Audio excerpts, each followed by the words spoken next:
All right, welcome to another broadcast, Unleash Independence. We're here with Julie. Julie is someone who I met through MPUSA. And I also found out she is the founder of EssentialSurvival.org, and she has a lot of different products with essential oils and preparedness. And so, Julie, welcome. Thank you. Thanks for having me. Awesome. So, what made you want to get into essential oils and things like that? Nothing made me want to get into them, but I was actually really sick. I spent 6 years of my life in my 20s partially disabled with chronic fatigue syndrome. And I had a massage therapist back in Florida, and she started using the essential oils during the massages with me, and it just, oh my gosh, made such a difference. And she knew me well. She'd been my massage therapist for 5 years, and she gave me this one supplement. Actually, the essential oils that I use are from Young Living essential oils, and they have a supplement that it was this super juice that I was extremely skeptical about.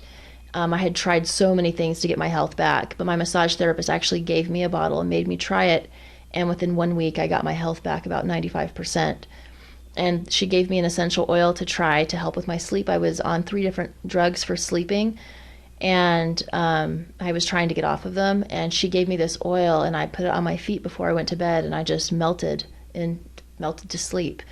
So, and eventually I was able to get my health back from a 6-year bout with autoimmune illness and get off of 4 prescription drugs with essential oils and some lifestyle changes and some supplements. So there you go. I mean, after that, you kind of convinced. So, and then I've been able to help a lot of people. My dad had heart problems, been able to help clients with migraine headaches, with prostate problems, I can't even tell you the whole list, arthritis, just everything under the sun. Basically, what essential oils are is it's herbs, aromatic herbs, that the part of the herb that actually has the bioactivity in the body is super concentrated, distilled out, and then so you have just a little bottle, and you just use 1 drop at a time, but 1 drop is really potent. Like for peppermint essential oil, it takes 26 cups of peppermint tea to equate to 1 drop of therapeutic grade peppermint oil. Oh, wow. And so I had you put an oil on earlier for your sinus issue, and what was your Well, yeah, so I've got, just to let everyone know, I've got a deviated septum. It's pushed almost all the way over, and my doctor told me only about 20% of my breathing now, because your nose actually starts cutting off part of your breathing because it's afraid too much oxygen's getting in. And so I first asked her right when we sat down before the interview is, what can I take to clear it up? She had me rub on peppermint oil. It's actually RC oil. Oh, RC oil, okay.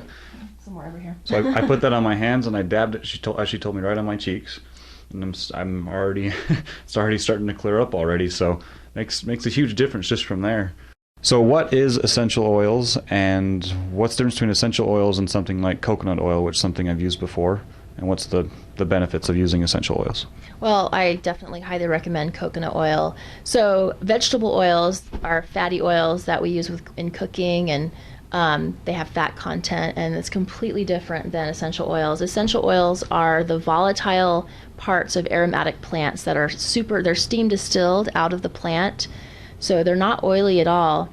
They actually, when you put it on your skin, they're absorbed very quickly through the cell membranes into all the different cells of the body. So this frankincense oil I just put on my hands, you can't even see it anymore. It's already disappearing. So you can use it through inhalation. Therapeutic grade oils can be used topically. Frankincense, for instance, a lot of people will use it. I use it on my skin every day. It helps with anti-aging, and also people will use it on skin cancer. And then frankincense can also be used internally if it's therapeutic grade. So those are the 3 basic ways to use essential oils. And aromatherapy is the field of essential oils, so they all have a very strong aroma, and even just the smell is powerful. For instance, frankincense oil, a lot of the Catholic churches will burn frankincense resin during their ceremonies. The ancient Hebrews used frankincense in their temple ceremonies, and this is an essential oil that actually helps open up the upper chakras and to help a person be in a more of a state of communion with God and with the infinite. So many of the oils, some of them have more physical properties than others. Some of them work on more of the emotional and mental level. It's such a broad topic. There's so much. I mean, it's a lifelong study. So, Awesome. there's a lot of people out there that are suffering with chronic illness and autoimmune illness, and they just, are at their rope's end. But there really are answers, and those answers do require for us to take personal responsibility in a way that we never have before with our health. Okay. So what are the most popular things that people are ordering from your website? What for an average person? For me, I'm somewhat healthy. I don't think I have any major problems. Why would I need to, besides clearing my sinuses, but why would I need to use essential oils or any of the things you offer? Okay, so I teach people how to use essential oils. I'm very passionate about health and wellness and also about preparedness. I had a huge wake-up call with preparedness back in 2008 and really began to get serious about preparedness. And I was so grateful that I knew about the oils, that I had a small stockpile of essential oils, because not only can they help for all different types of first aid issues, I actually have a free report on my website where I tell you how to use just 2 essential oils. You can replace the whole list of survival medicines that you'll see that are recommended on different websites. Everything from drugs for allergies, headaches, poison ivy, fever reducer, pain reliever. There's just 2 essential oils that can replace like 50 of those and save you a lot of money. So that's one for first aid. Where did my books go? These ones?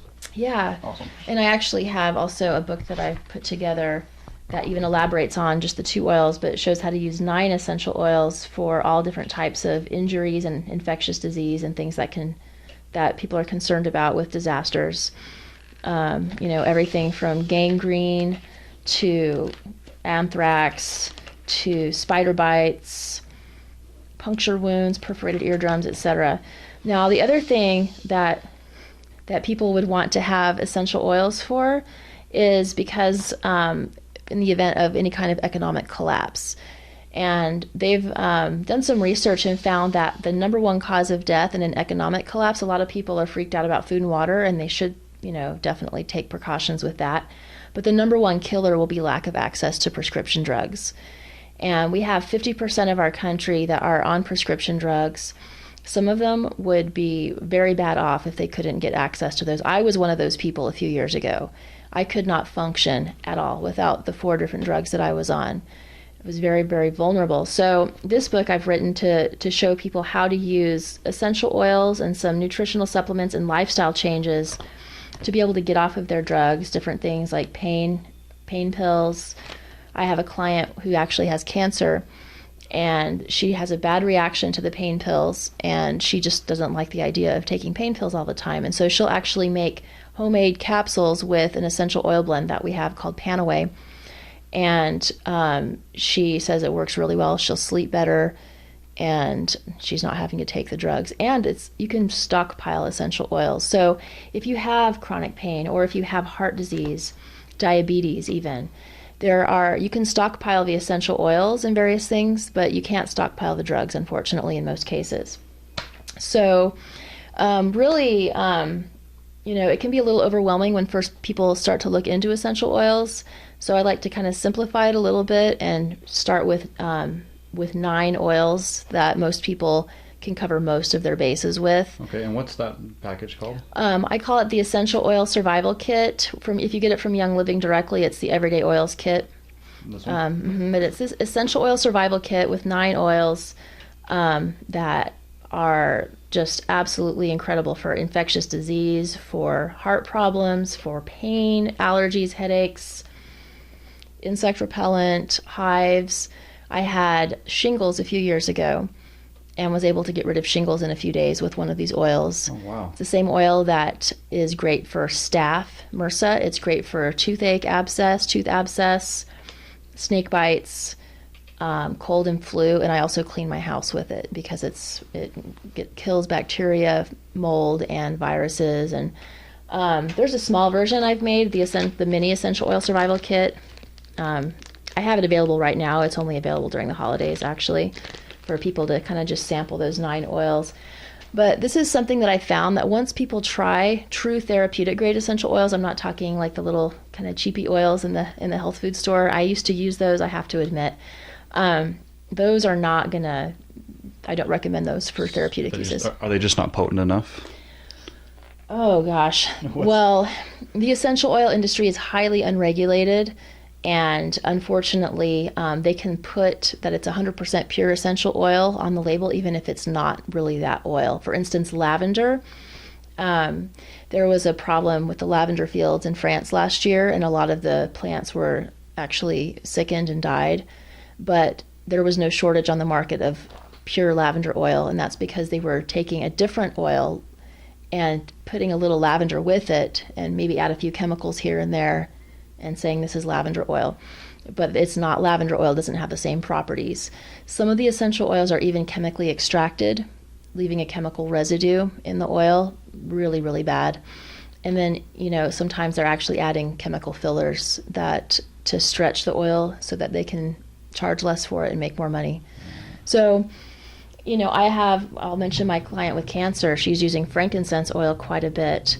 There are several studies, dozens of studies that have taken place and more that are taking place now on frankincense and its properties to kill cancer. And, she takes frankincense oil in capsules in her water, topically on the area where her tumor is, and it's actually shrinking, doing like a hot compress over that area. And I would never, ever recommend that someone use a substandard frankincense, in that way.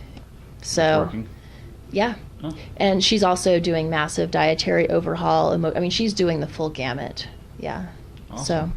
That's good information. Well, thanks again, Julie. Yeah. And where should they go again to get all this information? Yeah, I have a bunch of articles on my website, essentialsurvival.org. You can check that out. I have my free report on how to use just 2 essential oils for all different types of survival medicines. My books are there. Of course, the oils are there. And we also talk about herbs. I have a master herbalist on staff who teaches about herbs as well. Awesome. So, all right. Thanks, Julie. you're welcome. And thanks for joining us. Study, practice, teach.